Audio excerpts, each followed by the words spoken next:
He turned our anniversary into a humiliation, so I turned it into his downfall. The deepest wounds don't bleed, they echo, especially when the one who held your heart crushes it in front of a crowd. He turned our anniversary into a stage for my humiliation, but I turned that stage into the opening act of his downfall. I'm Elena Carter, 33, creative director of a luxury design firm I helped build from the ground up, alongside my husband. Yes, my husband, Daniel Carter, CEO by title but not by soul. He was supposed to be my partner, my forever, my safe place. But on the night of our 7th anniversary, I realized love doesn't always die with a scream. It dies with a smile. Let me know where you're watching from in the comments and hit that like and subscribe button to join me through this wild journey of betrayal and unexpected triumph. He rented out an opulent rooftop lounge. Glass chandeliers hung above us like frozen teardrops, and rose petals lined the walkway like promises he no longer intended to keep. I showed up in the red silk dress he once said made me look like fire come to life. But as I stepped out of the car, the warmth I expected wasn't there. His eyes didn't light up, his arms didn't open, his lips didn't tremble with love. They curled in amusement. The entire evening felt off. The guest list? Mostly his business friends. No trace of my family. No friends from my side. Just cold stares, clinking glasses, and fake laughter echoing into the night sky. I sat beside him at the head of the table, and he barely touched me. Then came the toast. He stood up, smiling that calculated smile, and said, "Here's to 7 years of managing expectations." Laughter erupted. I didn't get the joke until he turned to me and said, "And to my beautiful wife, who finally learned how to stay in her lane." The crowd laughed louder. My heart didn't just sink, it cracked.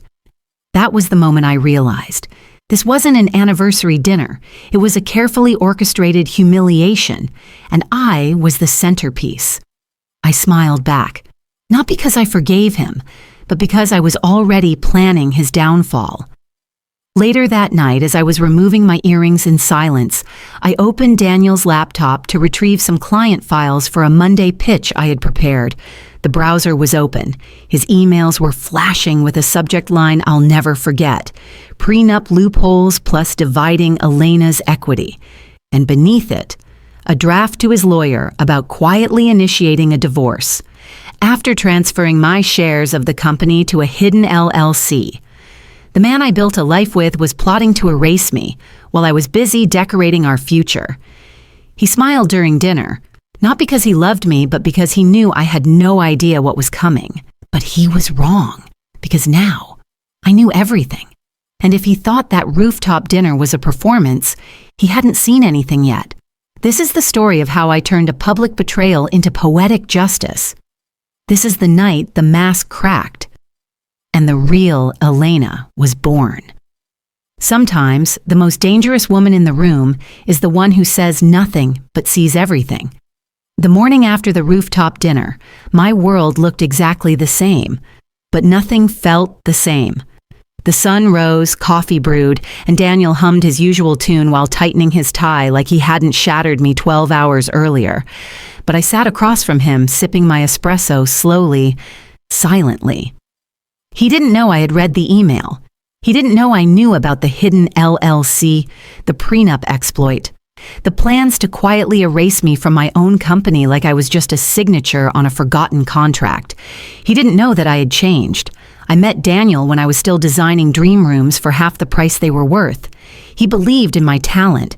He sold me the dream of partnership, both in business and in love. We built Carter and Carter Interiors together. I brought the soul. He brought the pitch. But now I see he never truly shared anything. He borrowed me until he didn't need me anymore. Now I understood. He wasn't just trying to leave. He was trying to steal my name, my sweat, my legacy.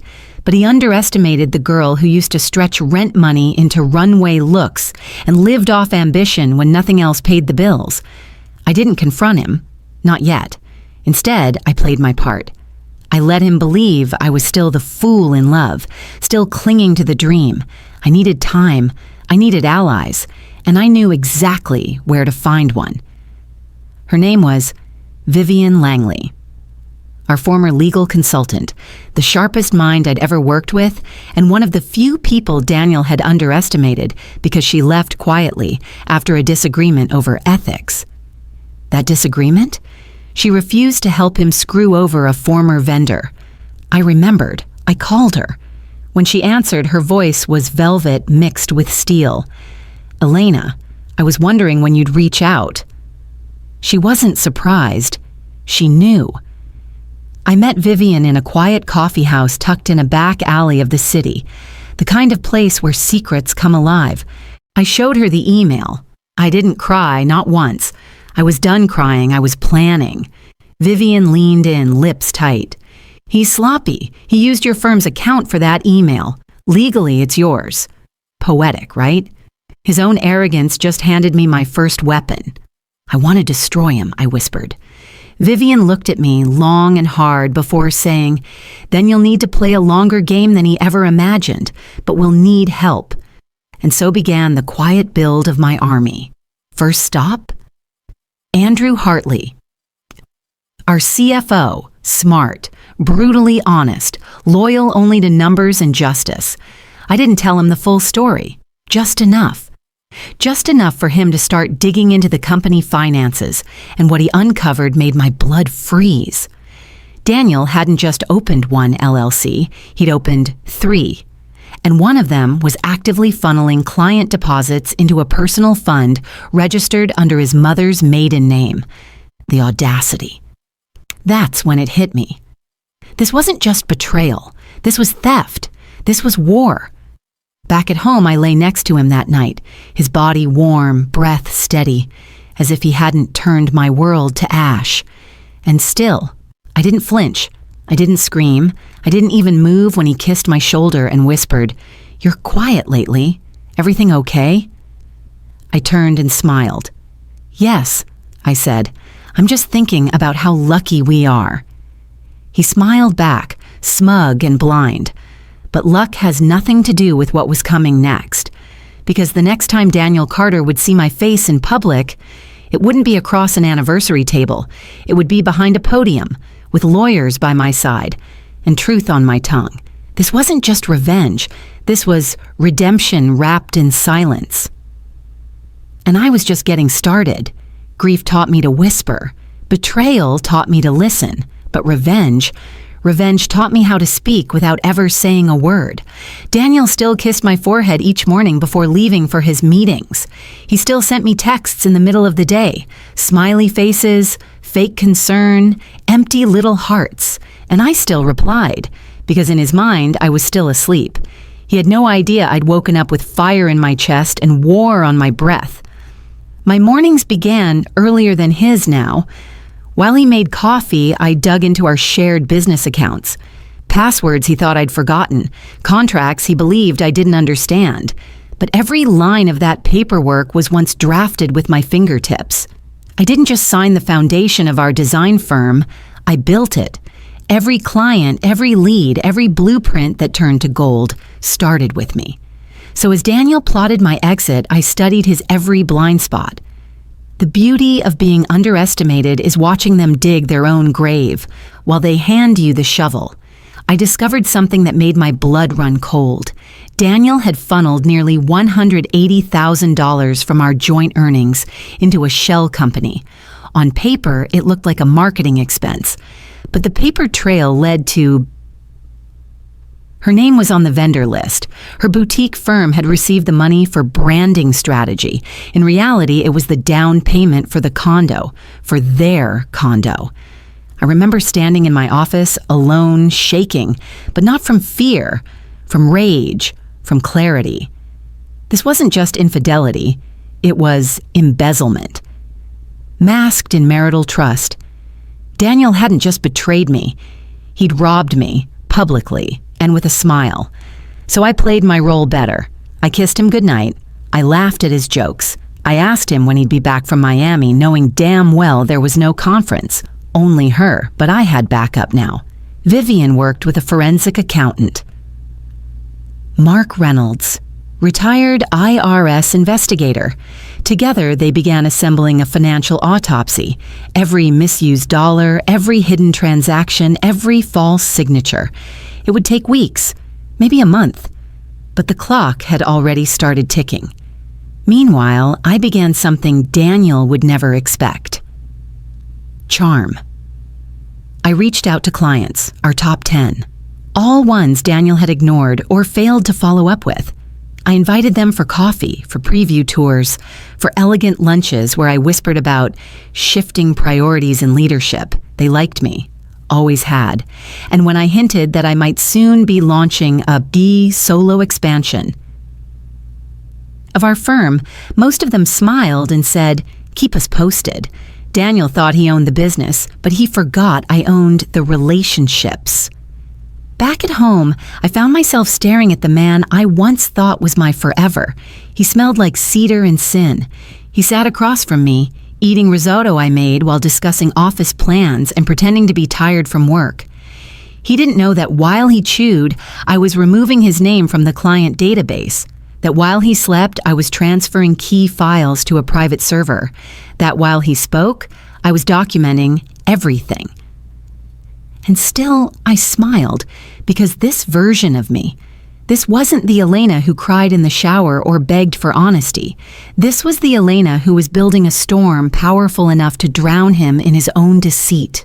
But the moment that sealed it, the moment I knew there would be no turning back, was when he looked up at me and said, "You've been amazing lately. I was honestly worried about you for a bit, but I guess you just needed time." Time?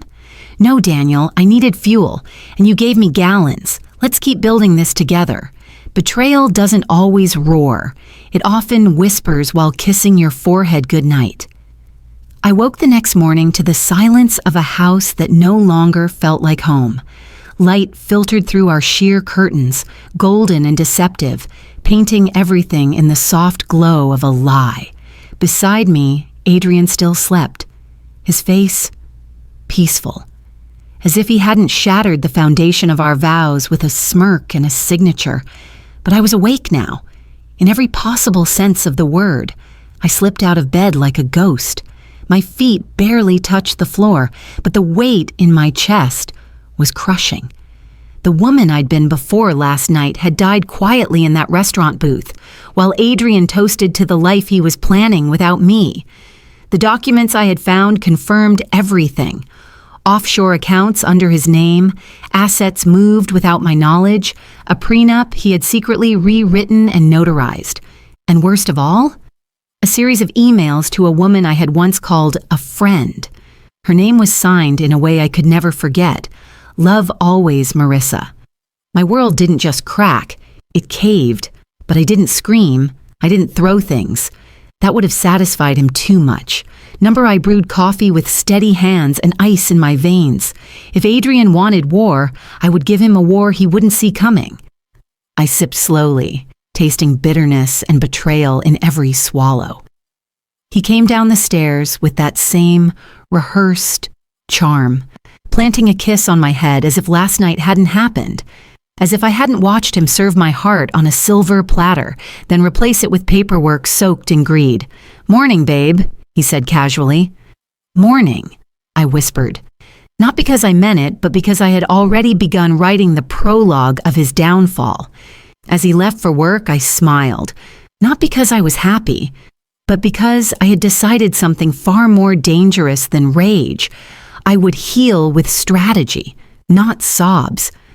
I started making quiet moves. I called Evelyn, my best friend and family lawyer. I told her everything. Her voice didn't shake. It sharpened. "Elena, this isn't just betrayal. It's premeditated fraud.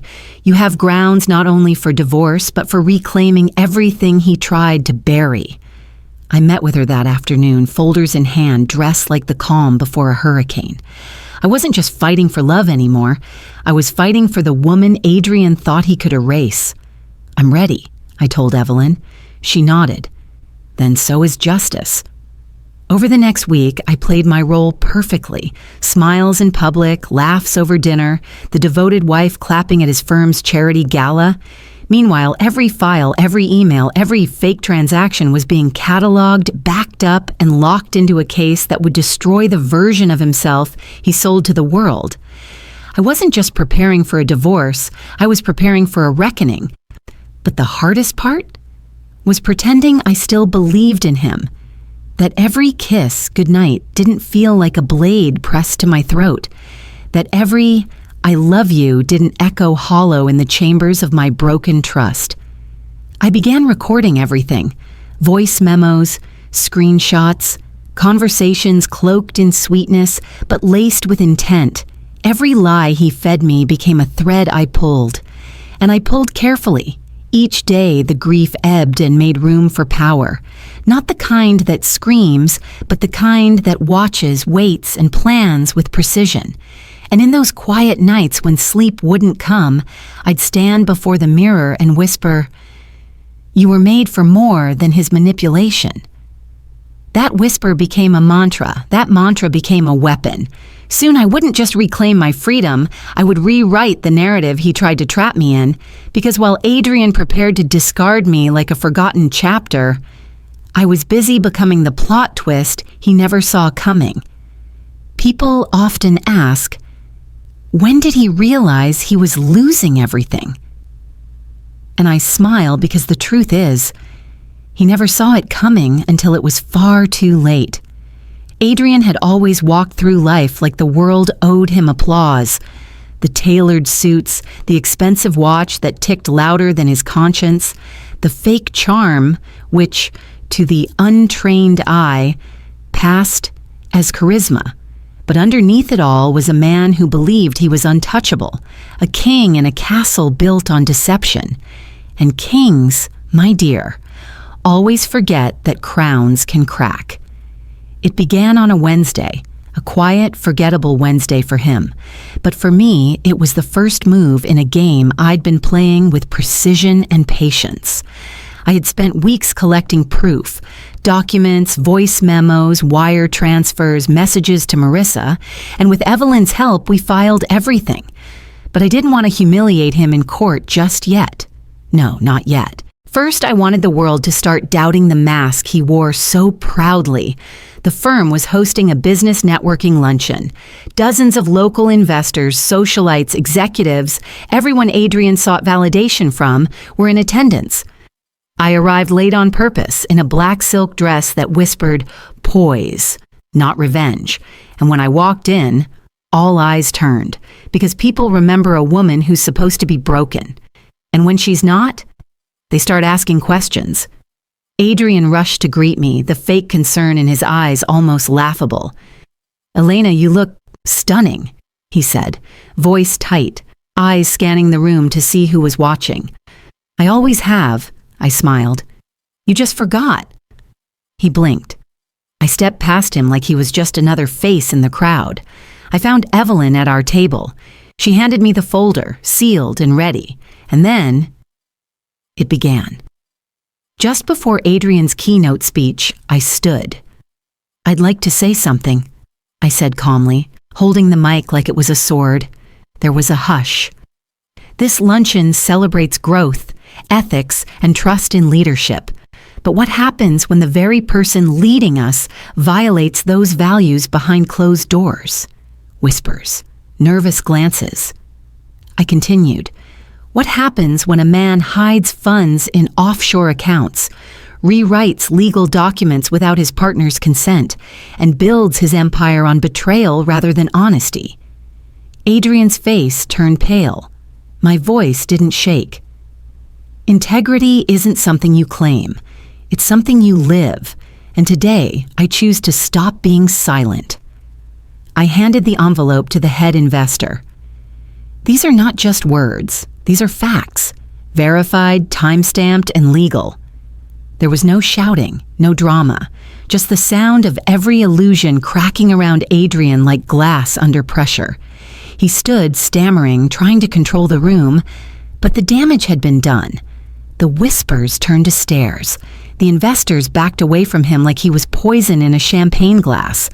I left without another word, because silence, in moments like this, is louder than any scream. By the time I got home, my phone buzzed nonstop. Friends, acquaintances, even his colleagues. "Are you okay? Did that really happen?" We had no idea. And the best one, Elena. He's crumbling. Good. Because I had no intention of just walking away from the man who tried to erase me. I wanted the same thing he sought when he planned to divorce me behind my back: control. But unlike him, I didn't need to lie or cheat to get it. I just needed the truth, and the perfect moment to unveil it. That Wednesday became a legend in his office. The day Mr. Perfect lost his grip. But it was only the beginning, because I wasn't done, not even close. Let Adrian taste the first course of humility. The main dish, his full collapse, was still cooking. They say karma works slowly, but when you give her direction, she arrives on time, wearing heels. After that Wednesday, Adrian's glossy reputation began to rot in plain sight, and the more he tried to patch it, the more obvious it became that the empire he built wasn't made of marble. It was made of mirrors, and I had shattered everyone. The whispers in the firm grew louder. The investors began pulling out, one by one, those pristine contracts now tainted with suspicion. And the best part? I hadn't even used the most damning evidence yet. See, the night of our anniversary, the night he fed me humiliation and called it celebration, I found something. A folder on his laptop, buried under fake file names. Inside were documents, joint assets quietly funneled into a new corporation under his name only. And next to them, drafts of divorce papers, dated 3 months before our anniversary. He was going to discard me like a broken asset, erase me from the partnership, take everything I'd helped him build, and leave me with nothing but stories no one would believe. Except now, everyone was listening. I didn't just want to destroy him, I wanted to teach him something his wealth had never forced him to learn. Consequences. I scheduled a private press interview, not dramatic, just factual, strategic, clean. The headline the next day read, "Whistleblower wife exposes fraud, inside Carter and Vale, CEO under scrutiny." He couldn't deny it now. Not with bank statements, not with documents bearing his signature. His phone stopped ringing. His inbox stayed empty. And those social circles he worshipped, they moved on faster than a click of a champagne flute. Meanwhile, I was quiet, but I wasn't still. While he held desperate board meetings to control the bleeding, I filed motions through Evelyn. Our prenup had a loophole, one he never bothered to read. Turns out infidelity and financial misconduct were grounds for me to claim 60% of the firm's assets. 60%. And I wasn't just taking the money. I was taking the soul of the brand, the vision he stole from me, the one he claimed as his in every interview, every spotlight moment. At the next shareholder review, he walked in with trembling hands and tired eyes. I walked in with lawyers, spreadsheets, and proof. And when the chairwoman asked if I had any final statements, I said, "This company used to stand for legacy, loyalty, and partnership. But what do you do when your partner poisons the soil and expects the garden to bloom?" Adrian lowered his head. I stood tall. You burn the weeds, and you start again. The vote was unanimous. He was removed as CEO, and by the end of that week, the man who tried to unwrite me from his story became a forgotten footnote in mine. He called me that night.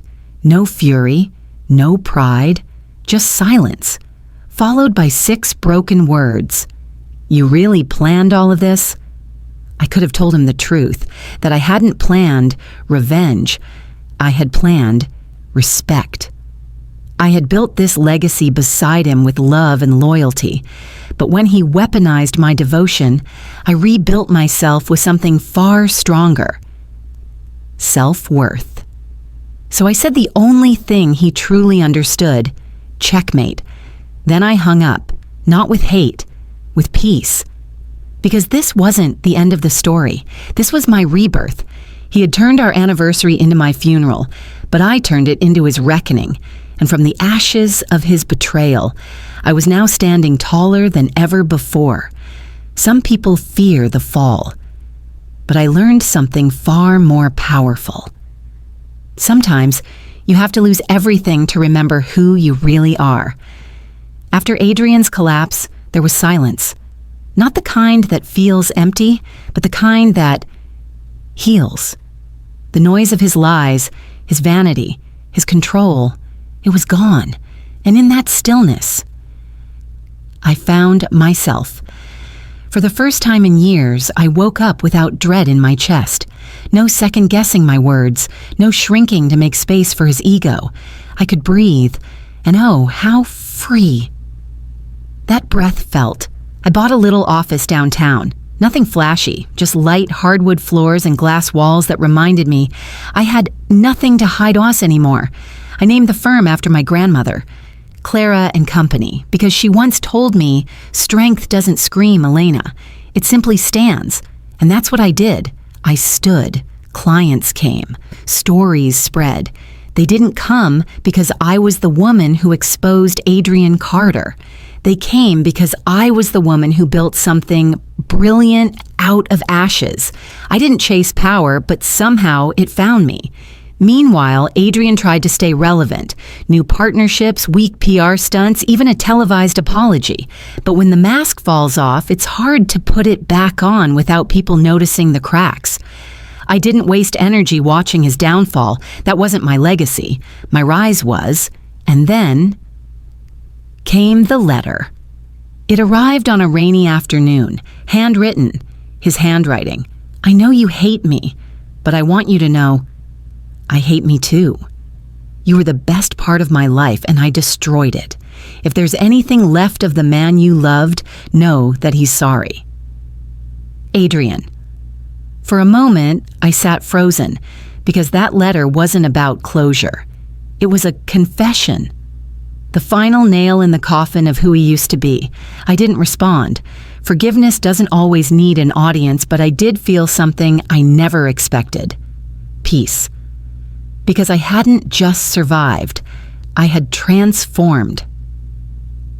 The girl who once cried herself to sleep beside a man who saw her as an accessory had become a woman whose presence couldn't be ignored, whose voice commanded rooms. I started mentoring young women, helping them find their fire before it's extinguished by someone else's shadow. I wasn't trying to erase the past. I wore it like armor. This is the price of loving wrong, but it's also the proof that we can rise right. That became the opening line of my TED Talk.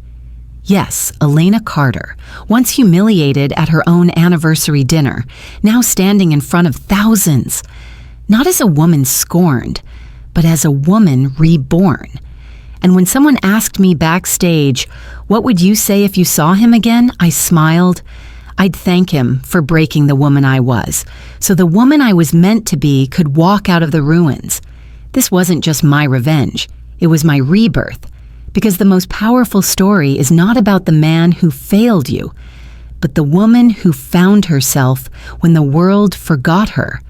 I am Elena Carter, not his wife, not his shadow, not his stepping stone. I am the storm he never saw coming. And this time, the empire has my name on it. And that was how a night meant for love turned into the blueprint for his downfall. He tried to silence me with humiliation. He tried to erase me with betrayal. But in the ashes of that heartbreak, I found something stronger than revenge. I found me. If this story moved you, even a little, don't forget to like, share, and comment below with your thoughts. Have you ever trusted someone who turned around and broke you? I'd love to hear your story.